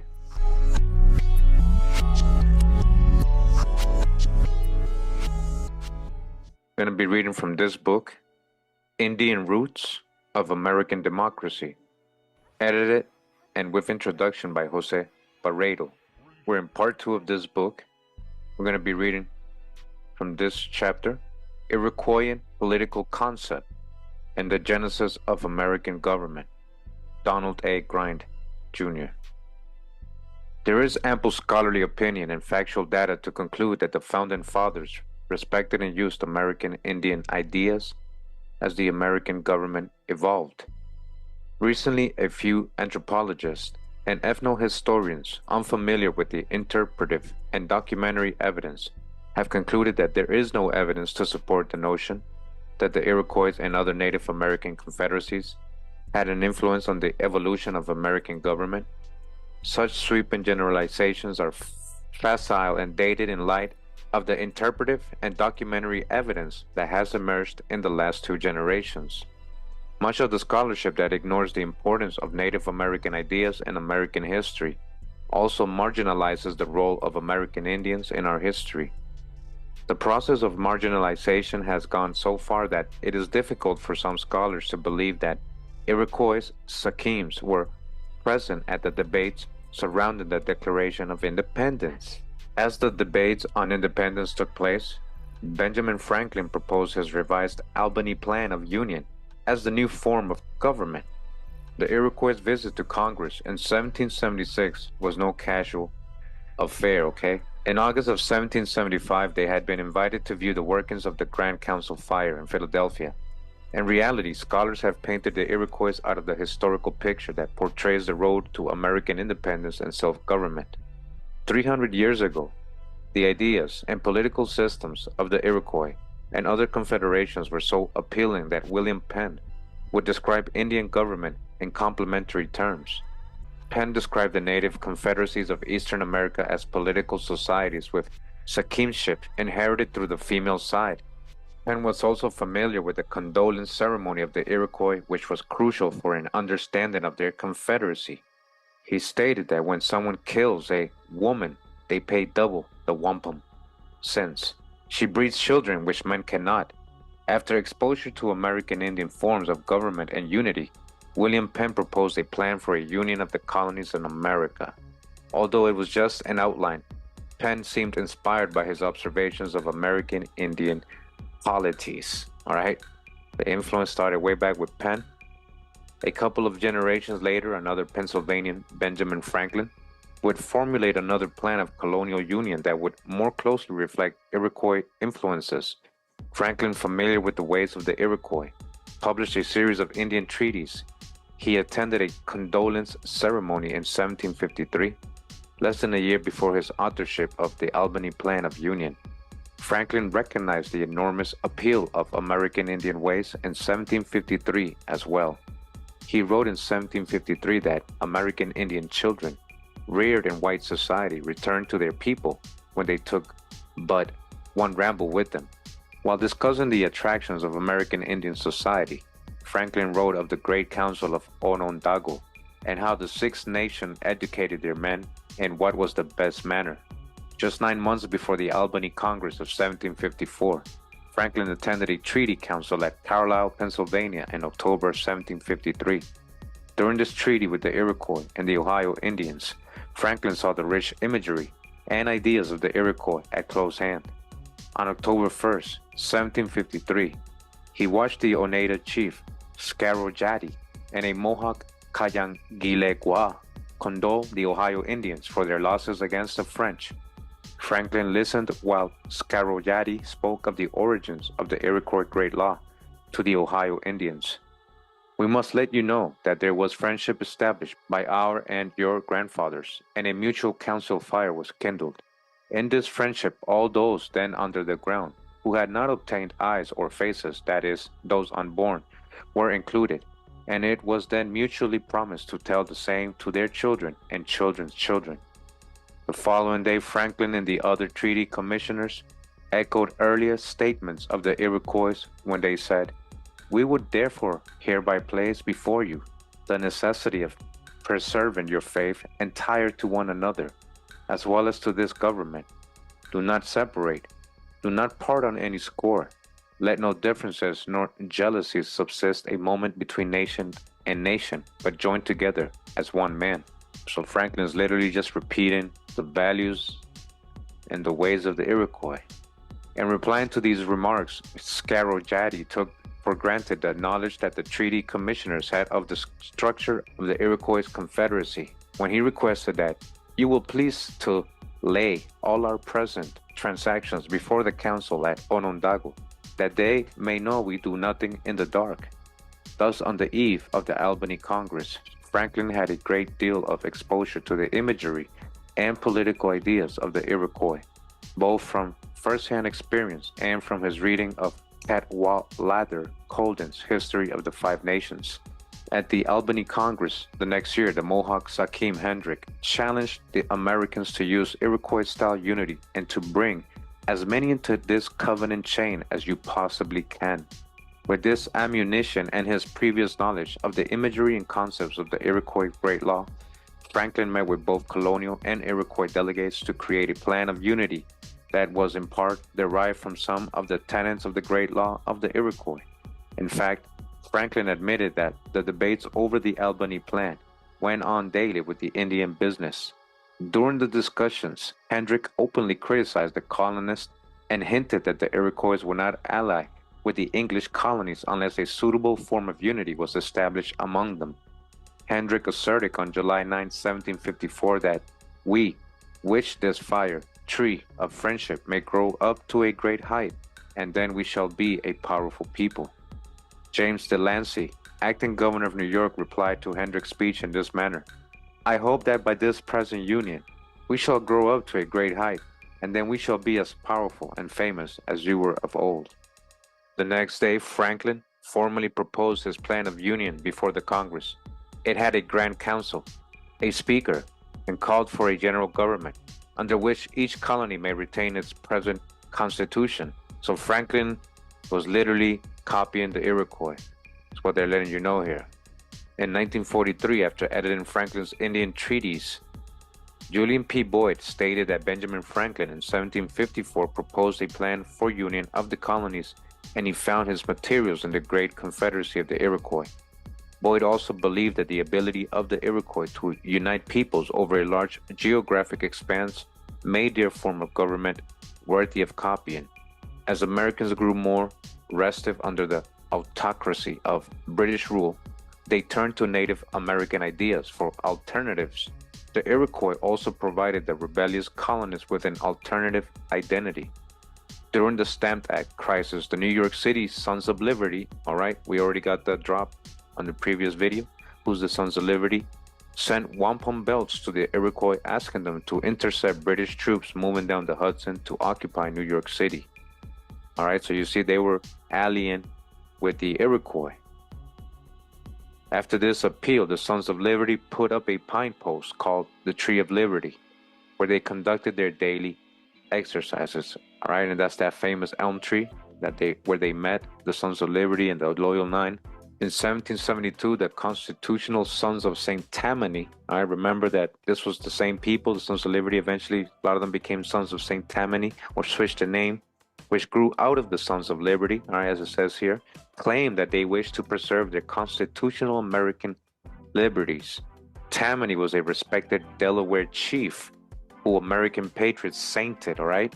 They had American Indian saints, all right? A lot of these Masonic orders, they made a lot of the chiefs saints, just like the Catholic or Christian saints. The New York City Sons of Tammany trace their roots to the Sons of Liberty. Indeed, Benjamin Franklin was a member of the Tammany Society. Do you hear that? Benjamin Franklin was of this order, Masonic order, secret society, St. Tammany. And after his death, the society continued to tell Indian anecdotes of Franklin at its meetings, all right? Benjamin Franklin was down with these same people who dressed up like Iroquois and dumped the tea, yes. As the American Revolution drew nearer, the American colonists turned to American Indian ideas and images to assert their desire for freedom and autonomy. In 1773, the Sons of Liberty in Boston dressed as Mohawks to dump tea in Boston Harbor. Now remember that, yes, a lot of them dressed up and put coal in their face and everything to have a dark complexion, to look like Indians. But we also read that there was a number of Mohawks actually with them that went and helped them dump the tea. There was actually a lot of people that day. In August of 1775, members of the Continental Congress met with the Iroquois. All right, the Continental Congress. We're going to get into who they were. These were the presidents before Washington. I know you guys know about this stuff, but we're going to try to get more specific and try to understand why we don't know about these people, why they tell us Washington is the first president. Again, you guys can see that in August of 1775, the members of the Continental Congress met with the Iroquois and recalled Iroquois admonitions of unity and said, "We have taught our children to follow it." The Americans also invited the Iroquois to visit and observe our Great Council Fire at Philadelphia. In January of 76, George Washington introduced John Adams as a member of the Grand Council Fire at Philadelphia. In May and June of 1776, chiefs from 4 tribes of the 6 nations, all right, the Iroquois Confederacy, were at Independence Hall. In fact, the meeting with the Iroquois Hakeems was so important that the Continental Congress ordered George Washington to leave his post in New York City and come to Philadelphia to review Pennsylvania troops in late May of 1776. That's how important it was to meet with the Iroquois. And you know how they say, oh, the Iroquois were there, but shout out to Top Cat, great presentation again. Then you know that it was mainly Indians doing this, as the Continental Army, fighting in the war and, influencing, helping them, teaching them how to do a government. On June 11, 1776, during the debates on independence and Onondaga chief gave President John Hancock the name Caranduan, or the Great Tree. All right, remember John Hancock was a Sons of Liberty member, so they're naming him a Caranduan, right? They're giving him a Indian name. This is what I want you to see, the relationship they had with the Iroquois, the Great Tree. On the same day, plans for a confederation based on Franklin's 1754 Albany Plan of Union were reported to a committee of the Continental Congress that later drafted the Articles of Confederation. Okay, these are the presidents before Washington. So based on Franklin's Albany Plan of Union, which was based on the Iroquois government, on that same day, reported to the Continental Congress, who later drafted the Articles of Confederation. This is the beginning of the U.S. democratic government. They got this from American Indians. After the Iroquois Hakeems left in late June, and as Franklin's revised Albany Plan was in committee, James Wilson, delegate from Pennsylvania and future author of the first draft of the United States Constitution, argued forcefully for a confederation similar to the Iroquois League. It has to be similar like them, guys.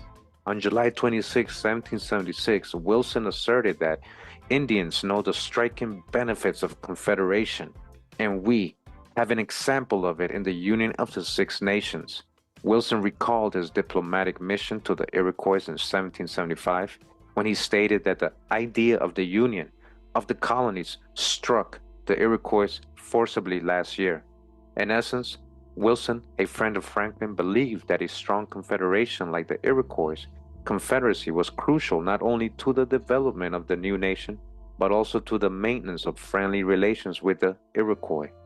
In 1777, the Continental Congress published propaganda using an Iroquois prophecy that emphasized the synthesis of European and Iroquois ways in North America. The pamphlet Apocalypse de Chiocoy Chiefs de Iroquois, from 1777, asked the French to side with the Americans and implied that America was developing a government that reflected some Iroquois ways. Using a diplomatic idiom, a news carrier bird, Teshkleleli, the pamphlet proclaimed that an Iroquois prophecy was coming to pass, and that if the French allied with the Americans, it would be a great victory for humanity. As the revolution unfolded, the Iroquois' example of strength through unity gained a powerful hold on the American people. At Valley Forge, the Continental Army staged an elaborate St. Tammany Society ceremony on April 30 and May 1st of 1778. All right, who? The Continental Army. And again, shout out to Top Cat. Who was that Continental Army? A lot of Indians. They did what? They staged an elaborate St. Tammany Society ceremony. Washington's men marched past maypoles and clasped bundles of 13 arrows to demonstrate American unity in the style of the Iroquois. On the evening of May 1st, 1778, the officers had a song and dance in honor of King Tammany. After the American Revolution, 3 Virginia politicians and future presidents, James Madison, Thomas Jefferson, and James Monroe, decided to visit the Iroquois. The so-called Black founding fathers visited the Iroquois.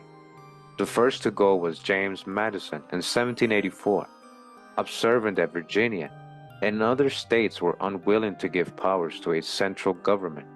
Madison decided to accompany the Marquis de Lafayette and his entourage on a trip to Iroquois country.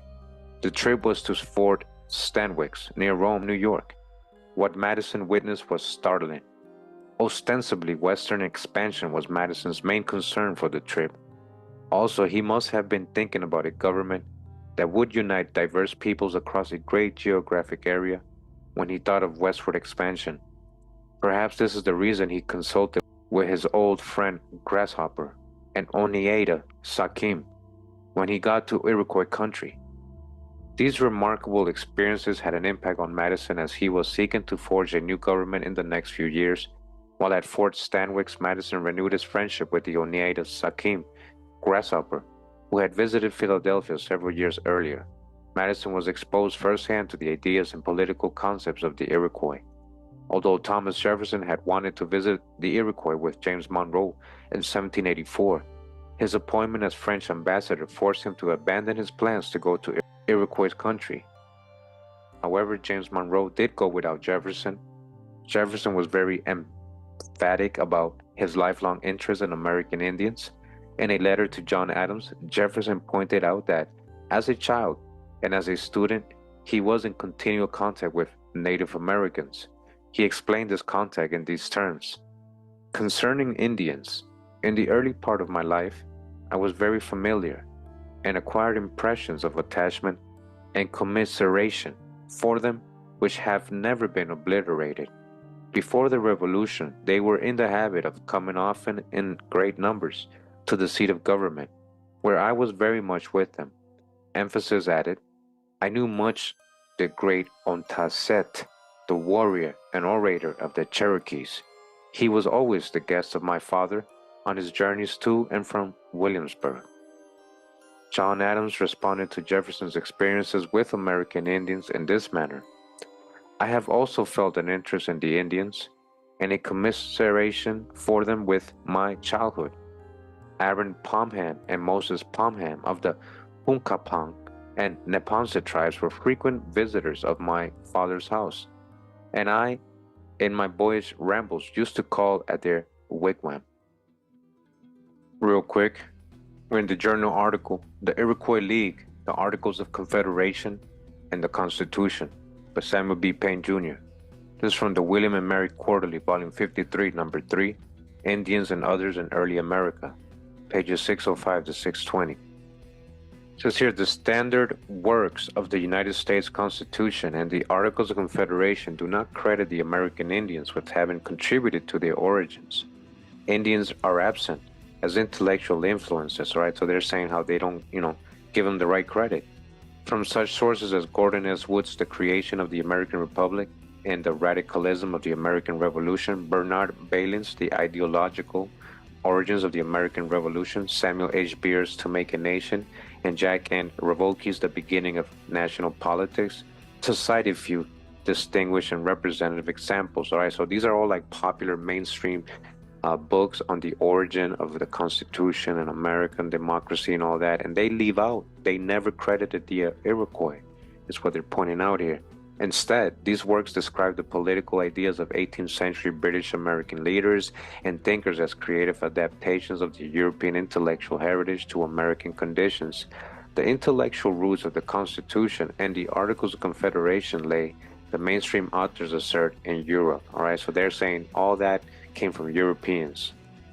In Great Britain, above all, in continental Europe to a considerable extent, and in ancient Rome and Greece to a much lesser extent. So they're saying that goes back to Rome, huh? The Magna Carta, huh? We're going to get into that, all right, as we keep learning, right, on this journey. What's the Magna Carta? Is it similar to the Great Law of Peace? Who were the ancient Romans? In contradiction to the mainstream is a revisionist school that gives much of the credit to the American Indians. Right? On the other hand, there's much documentary evidence, as we just read.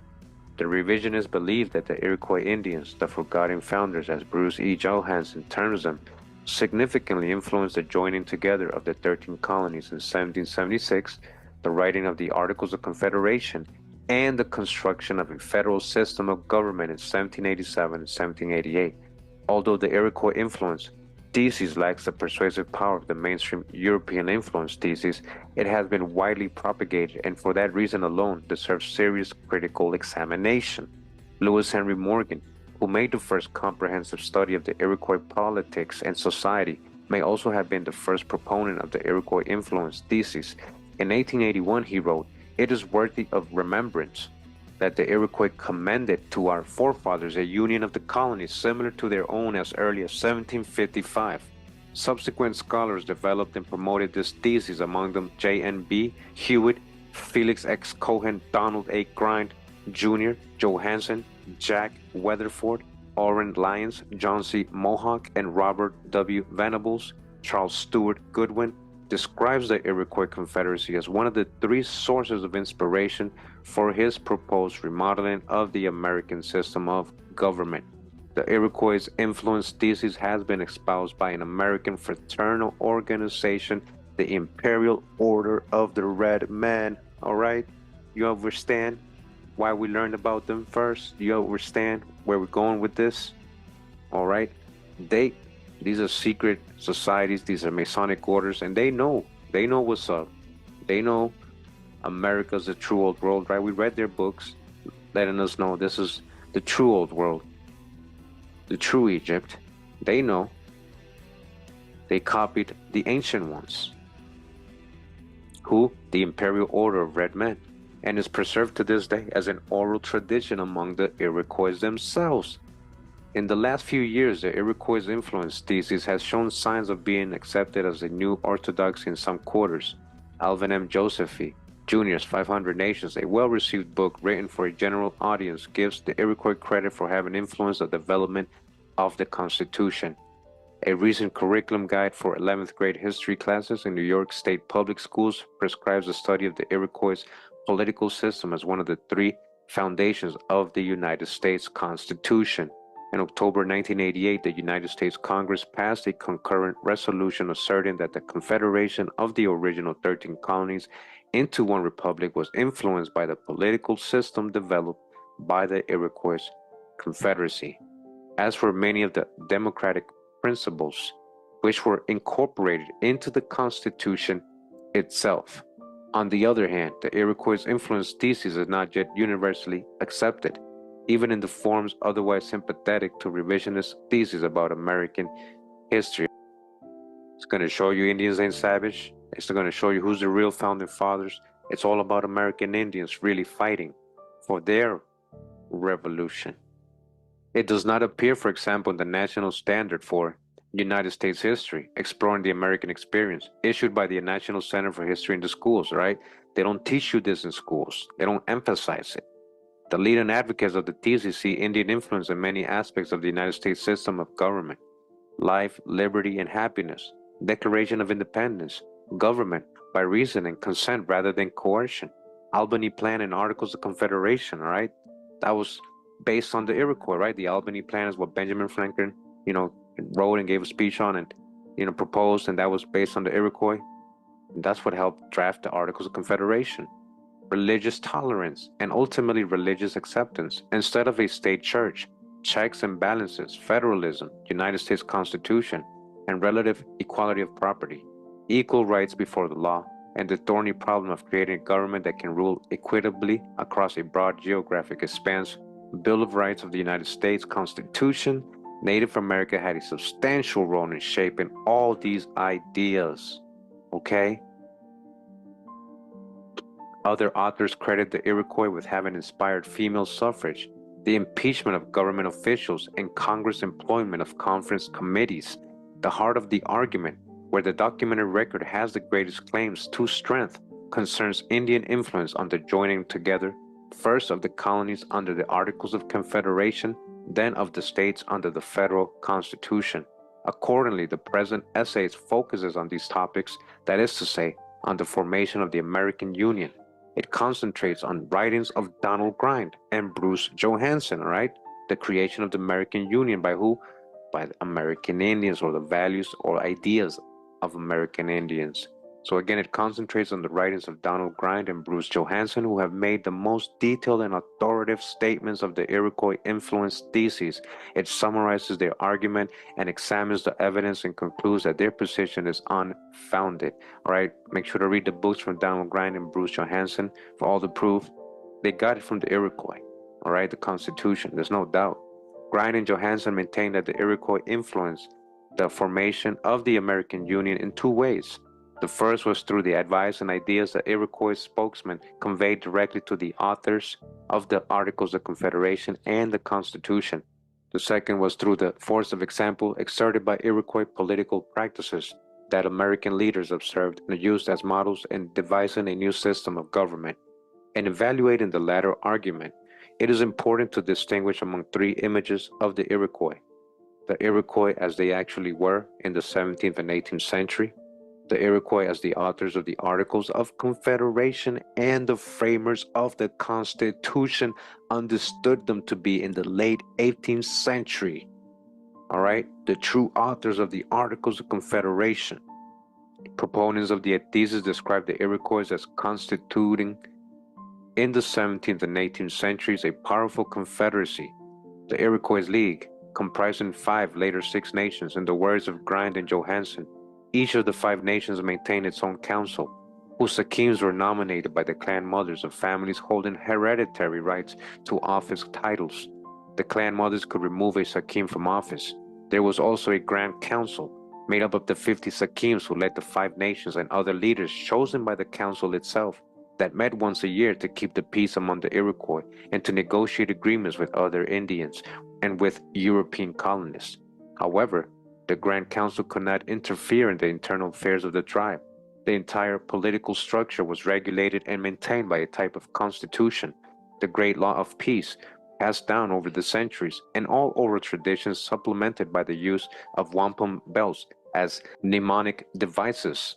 The Iroquois Influence School sees in this combination a central government with limited powers and substantially autonomous local governments, a marked resemblance to the American federal system. In this they followed the lead of Morgan, on whose League of the Haudenosaunee, or Iroquois, they rely heavily. Morgan refers to the nations sustaining nearly the same relation to the League that the American states bear to the Union. If that analogy is accepted, then it is plausible to assert, as Grind and Johansen do, that the formation of the American Union in close geographic proximity to the Iroquois League, and while the League was flourishing, suggests that the Union was inspired by or modeled on the League. Grind and Johansen also perceived the influence of the Iroquois League's example on the United States Constitution, and remarks John Adams made in a defense of the Constitution of Government of the United States of America. They quote his statement that, in the form of government of the ancient Germans and modern Indians, the existence of the three divisions of power is marked with a precision that excludes all controversy. From this, they infer that the Iroquois League helped form Adams' view on the separation of powers, and through him, the views of the framers, since the League of the Iroquois was the best example of governmental separation of powers available to Americans for direct observation. Grind and Johansen also point to other references to Indian politics and customs scattered through Adams' book, and assert that the book was an important influence on the deliberations of the Constitutional Convention. Indian Roots of American Democracy, edited and with introduction by Jose Barreto. Both Jefferson and Adams felt their experiences with American Indians were important. Adams, like Jefferson, was skeptical of European ideas.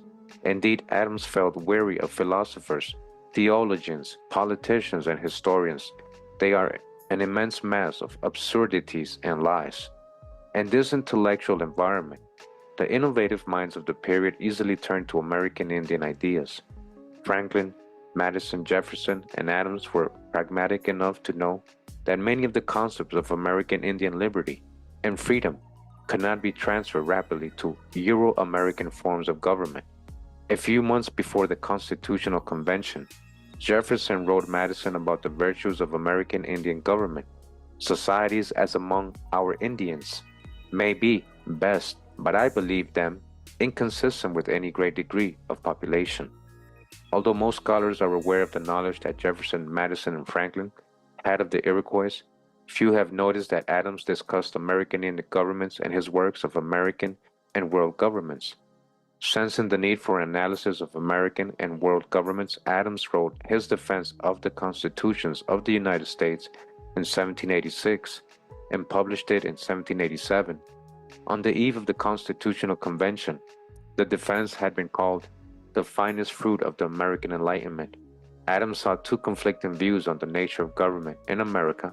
On the eve of the Constitutional Convention, he recognized in Franklin's admonitions of unicameral legislature, as in the Pennsylvania Constitution of 1776, a sense of serenity, of character, since the Pennsylvania Constitution placed a great deal of faith in one house as the best way to express the will of the people.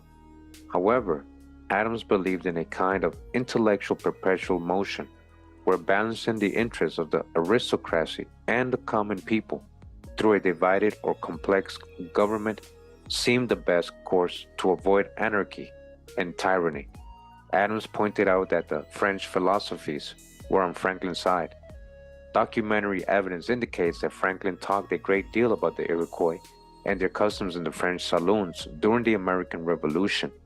French physician and philosophy Pierre Jean Georges Cabanis observed that while discussing concepts of liberty and government, Franklin loved to cite and practice faithfully the proverbs of his friends, the American Indians.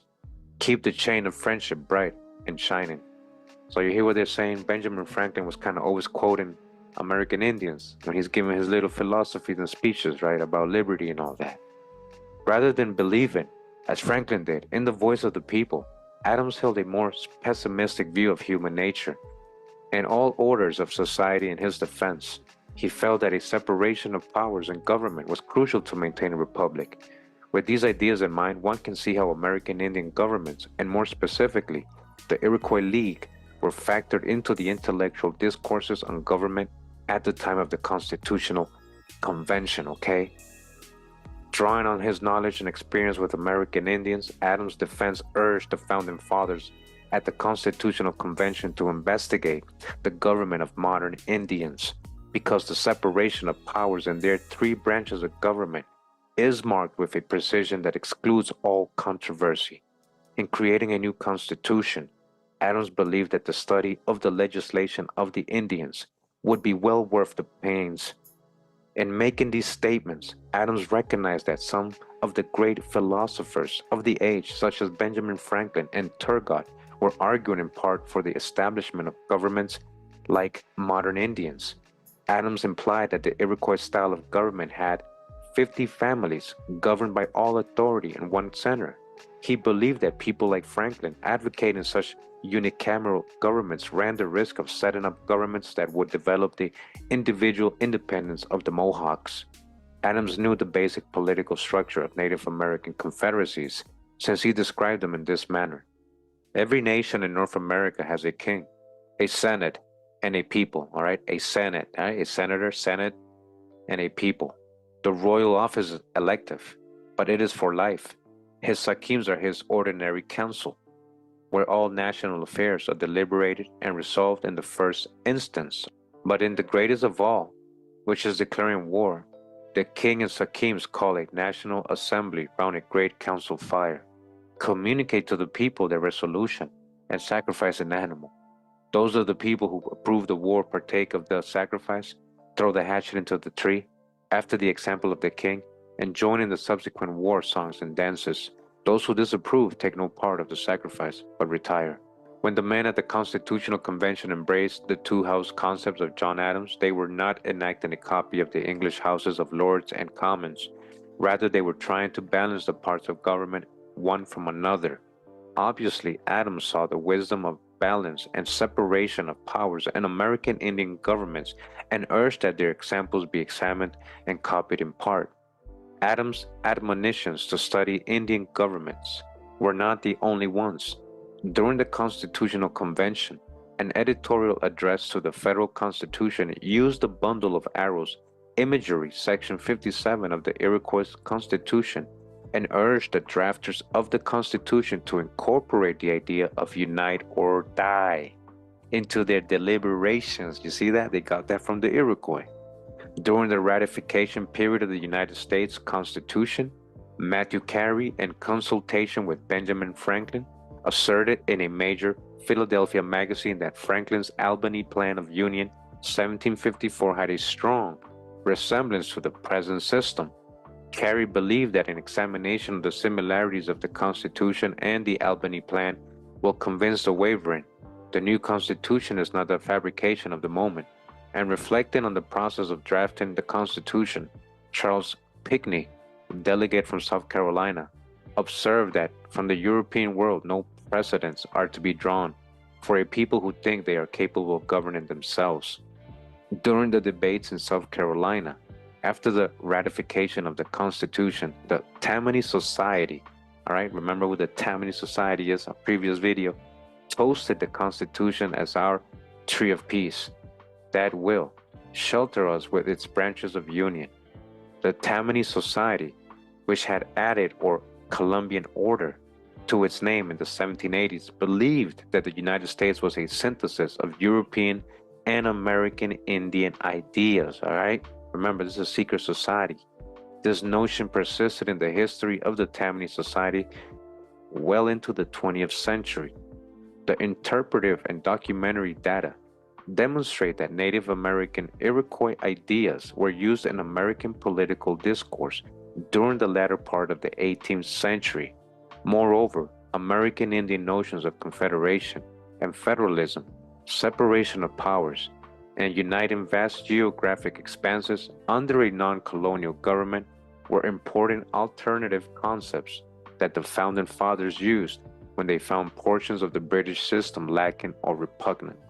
Example, the monarchy, hereditary nobility, the lack of enumeration of human rights. Letting you know they were grabbing American Indian ideas and values, not European. In essence, America is not a complete transplantation of European society. Okay, it's not. And the revolutionary generation rejoiced that in fact.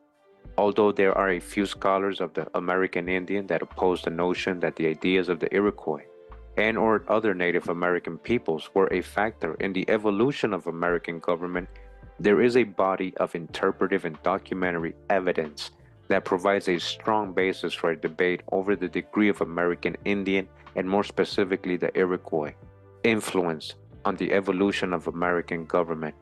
Many colonists and some contemporary scholars may have wanted to assume that Euro-Americans evolved a discrete transplanted European culture without American Indian influences, but the behavioral controls to facilitate such a policy were not present 200 years ago, and it is doubtful that they effectively exist today. Why is it so difficult to understand that when Europeans left Europe, they encountered non-Caucasians and thus were forced to function in a multicultural, multiracial environment, all right? Multiracial. We know that through slavery, segregation, theories of environmental decay, and scientific racism, Europeans and Euro-Americans sought valiantly to create genetic and cultural extensions of Europe. However, North America was not and never would be Europe. Educational, religious, and social institutions were not present to replicate the European order. Moreover, the Euro-Americans needed more institutional control to perpetuate European ways than did the Europeans, because the Euro-American people had viable alternatives to European ways at their doorstep. Colonial governments in America recognized the difficulties in maintaining European ways. In 1747, George Clinton, royal governor of New York, believed that most American democratic leaders were ignorant, illiterate people of Republican principle who have no knowledge of the English Constitution or love of their country. Yeah. All right. I hope you guys enjoyed that. Before we go, just want to go ahead and read this. Shout out to Rob, Red Line Pacana, that introduction song you guys heard earlier today in the introduction, that was produced by Rob, Red Line Pacana. You can check it out on his channel. I have the link to that song in the description of this video if you want to hear it, or if you want access to it alone. Okay, I want to read what he posted here, just to get context besides all the deep history we just went into. Also, the whole thing about the day, the real story behind it. And it's not really 250 years legally, right? As it says here, March 4th, 1789, constitutional birthday, 237 years in 2026. All right. Both are historically correct. They just represent different things. All right. This is only dealing with the 13 colonies, not 50 states. All right. This is one thing he wants to point out. America's legal birthday. So the corporation, I'm talking about America Inc., United States Inc., the corporation. This is when the US government actually formed. The presidency was created, the Congress was established, the Supreme Court was authorized, the United States became a single nation. Declarations of America's symbolic birthday, right? So remember, they're copying the Indians either way. So this is the date everyone celebrates, fireworks, parades, July 4th. You saw that is how it correlates to Pope's Day and Pope's Night, and they're making you celebrate ancient rituals. It marks the moment the colonies declared independence from Britain. That's the story, right? But the US was not yet a functioning nation. Articles of Confederation, not a real nation yet. So remember, all that was influenced by the Iroquois nation. The Articles created a loose league of states with no executive, no courts, and no national identity. So these are the presidents before George Washington. There was already like a so-called government, the Articles of Confederation, which they copied from the Iroquois. Either way, you correctly noted that this period is not the true birth of the United States. So this is a conversation he's having with, I guess, his AI. All right. So 1776 to 220 is 250 years. 1789 is 237. That's the difference. American symbolic birthday, symbolic. And America's legal birthday, 1789. And here's the clean breakdown. 1789, constitutional government, right? The corporation, right after the treaty. When was the Treaty of Peace? Look, Treaty of Peace and Friendship, right? 1787.